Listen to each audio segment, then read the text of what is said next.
Welcome to bird media. నేను మీ పవన్ కృష్ణమూర్తి. మాజీ MLA Pinnelli Ramakrishna Reddy YSRCP నేత, ఆయనకి 98 రోజుల తర్వాత బెయిల్ వచ్చింది. తెలుగుదేశం పార్టీ నేతలకు సంబంధించి జంట హత్యల కేసులో ఆయన్ని అరెస్ట్ చేశారు. అరెస్ట్ చేసిన తర్వాత ఏం జరిగాయి అనేది కూడా అందరికీ తెలిసిందే. సో ఆయన రిలీజ్ అయిన తర్వాత మాట్లాడుతూ ఆయన చేసిన వ్యాఖ్యలు, ఆయనకి ఒక రోజు వస్తుంది అంటే ఆయన చెప్పడం, ఆ రోజు వచ్చిన తర్వాత ఖచ్చితంగా ఏ ఒక్కరిని వదిలిపెట్టబోము అని చెప్పి ఆయన వ్యాఖ్యానం. వెల్దుర్తి మండలం గుళ్ళపాడు గ్రామంలో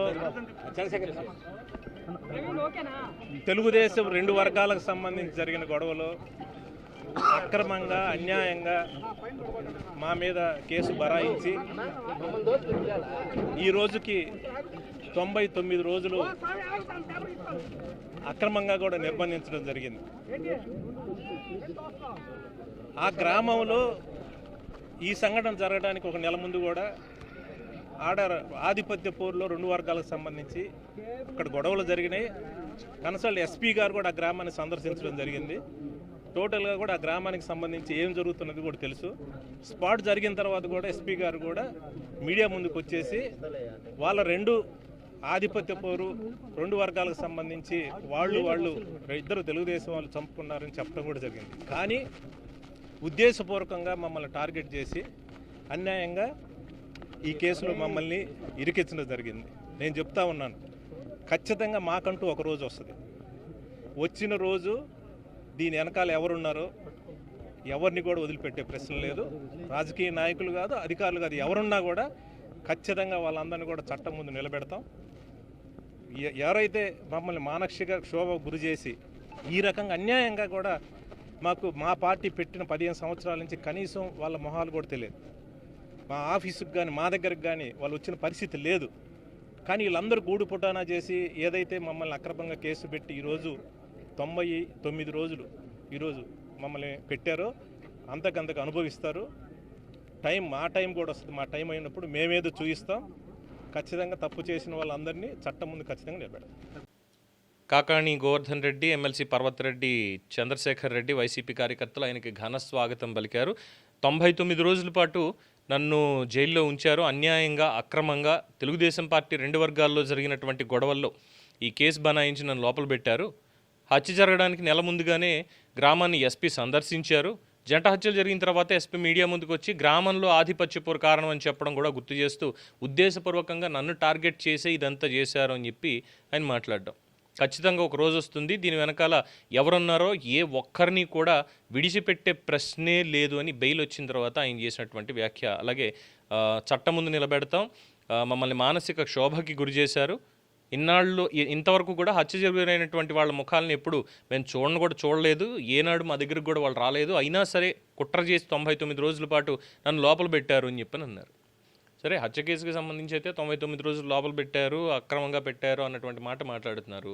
అది కేసు అవునా కాదా అనేది చట్టం తెలుస్తుంది. బికాస్ ఈ కేసులో ఎలా తప్పించుకోవాలి అనేటువంటి పాయింట్లో ఉన్న సుప్రీంకోర్టు వారు సైతం దీనికి సంబంధించి చాలా తీవ్రమైనటువంటి వ్యాఖ్యలు చేసిన సంగతి అందరికీ గుర్తుంది. కేసు డైరీ అనేది నిందితుల దగ్గరికి ఎలా వచ్చింది? అసలు విచారణాధికారి దగ్గర ఉండాల్సినటువంటి కేసు డైరీ నిందితుల దగ్గరికి ఎలా వచ్చింది? దాన్ని యూజ్ చేసుకొని, ఆ కేసు డైరీని యూజ్ చేసుకొని బయటకు వచ్చి కేసుని ప్రభావితం చేయడానికి ప్రయత్నిస్తున్నారు వీళ్ళు, వెంటనే లొంగిపోవాలి అని కూడా చెప్పారు. అది కూడా జరిగిందిగా. అలాగే ఈవీఎంని పగలగొట్టినటువంటిది వీడియో కూడా బయటకు వచ్చింది. ఈవీఎంని పగలగొట్టినటువంటి దాని మీద మరి కేసు, ఇలా చెప్పుకుంటూ పోతే చాలా ఉన్నాయి. బట్ రాజకీయాలు ఉన్న తర్వాత వ్యక్తిగతమైనటువంటి కక్షలు కార్పణ్యాలు పెట్టుకుంటే అది మంచి పద్ధతి కాదు. అందులోనూ పల్నాడు ఏరియా దగ్గరకు వచ్చేసరికి ఇంకా చెప్పలేనటువంటి పరిస్థితి. ఇంకా కాస్త కూస్తో రాయలసీమ అయినా బెటర్ అంటారు, కానీ పల్నాడు దగ్గరకు వచ్చేసరికి ఈ గొడవలు, రాజకీయంగా ఉన్నటువంటి గొడవలు కానీ ఇవి కానీ చాలా తీవ్రంగా ఉంటాయి అనేటువంటి అపప్రద కూడా ఉంది. ఇప్పుడిప్పుడే రాష్ట్రం పక్కన కోలుకుంటూ ఉంటే మళ్ళీ వచ్చి ఇలాంటి మాటలు మాట్లాడడం. మరి కేసు డైరీ ఇదంతా ఎక్కడి నుంచి వచ్చింది అని చెప్పి కూడా ప్రశ్నిస్తున్నారు. అప్పుడేం చెప్తారు సమాధానం? కొన్ని వెళ్ళిన వాళ్ళు, రిసీవ్ చేసుకోవడానికి వెళ్ళిన వాళ్ళు ఏమన్నా మంచి కండక్ట్ ఉన్న వాళ్ళు అంటే, ఫోర్జరీ కేసులో ఉన్నారు కాకాణి గోవర్ధన్ రెడ్డి, సోమిరెడ్డి చంద్రమోహన్ రెడ్డి గారు ఫోర్జరీ చేసి మరి ఆ భూములు కొట్టేశారు ఇది అని చెప్పని మాట్లాడారు. దానికి సంబంధించి సుప్రీంకోర్టు దాకా వెళ్ళారు ఫోర్జ్డ్ డాక్యుమెంట్స్ తోటి. కేస్ డైరీ దానికి సంబంధించిన డీటెయిల్స్ ఇవి ఏంటంటే దొంగలెత్తుకెళ్ళారు. దొంగలు ఎత్తుకెళ్ళారని చెప్పారు. పోలీస్ స్టేషన్లో ఉండాల్సినవి లేదా కోర్టులో ఉండాల్సినవి దొంగలు ఎత్తుకెళ్తారా, ఎలా ఎత్తుకెళ్తారు ఇది అని ఎంక్వైరీ చేస్తే తేలింది ఏంటంటే కాకాణి గోవర్ధన్ రెడ్డి ఆ వెంటనే మళ్ళీ పరారీ. ఆయన మీద ఏదో ఒక కేసు రావడం, పరారీలకు వెళ్ళడం, వెంటనే ఆ తర్వాత బెయిల్కి అప్లై చేసుకోవడం, బెయిల్ వచ్చిన తర్వాత బయటికి రావడం, ఇదే జరుగుతుంది. ఆయన వెళ్ళి పిన్నెల్లిని ఇవాళ రిలీజ్ అవుతుంటే వెళ్ళి ఘన స్వాగతం పలికి మరీ తీసుకొచ్చారట. ఇలా ఉన్నాయి రాజకీయాలు అక్కడ. ఏ ఒక్కరిని కూడా వదలట. అంటే బెయిల్ ఇచ్చారు, బెయిల్ ఇచ్చిన తర్వాత బయటకు వచ్చి ప్రశాంతంగా ఈ కేసు ఎప్పుడు అవుతుంది, ఇందులో ఎలా బయటపడాలి, దానికి సంబంధించి ఆధారాలు ఏంటి, కేసు స్టేటస్ ఏమవుతుంది అనేది లాయర్తో మాట్లాడుకోవాలి. రాజకీయంగా ఏమైనా సభలు సమావేశాలు ఉన్నాయంటే కోర్టు బెయిల్ ఇచ్చిన తర్వాత ఆంక్షలు కూడా ఉంటాయిగా, బెయిల్ మీద ఉన్నటువంటి వాళ్ళు ఎలా ఉండాలి, ఏం చేయాలి అనేది. అది కూడా పరిగణలోకి తీసుకోకుండా ఆవేశం.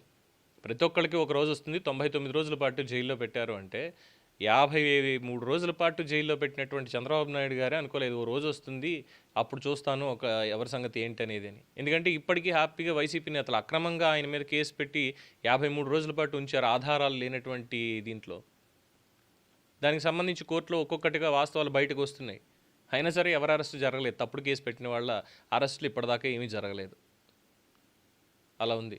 మరి ఇక్కడ ఇంత ఆవేశంగా ఎవ్వరిని వదిలిపెట్టను అనేటువంటి శపథం చేస్తున్నారు అంటే ఇంకా రాజకీయాల్లో ఆ వ్యక్తిగతమైనటువంటి కక్షల్ని ఇంకల్కేట్ చేస్తున్నారా, ఇంకా ముందుకు తీసుకెళ్లాలని చెప్పి రెచ్చగొట్టేటువంటి ప్రయత్నం చేస్తున్నారా అన్నటువంటి అభిప్రాయం కూడా చాలామంది వ్యక్తపరుస్తున్నారు. ఏదేమైనప్పటికీ బెయిల్ వచ్చిన తర్వాత కామ్గా ఉండాల్సింది పోయి ఈ శపథాలు ఏంటి అనేటువంటిదే ప్రజలు అంటున్నటువంటి మాట.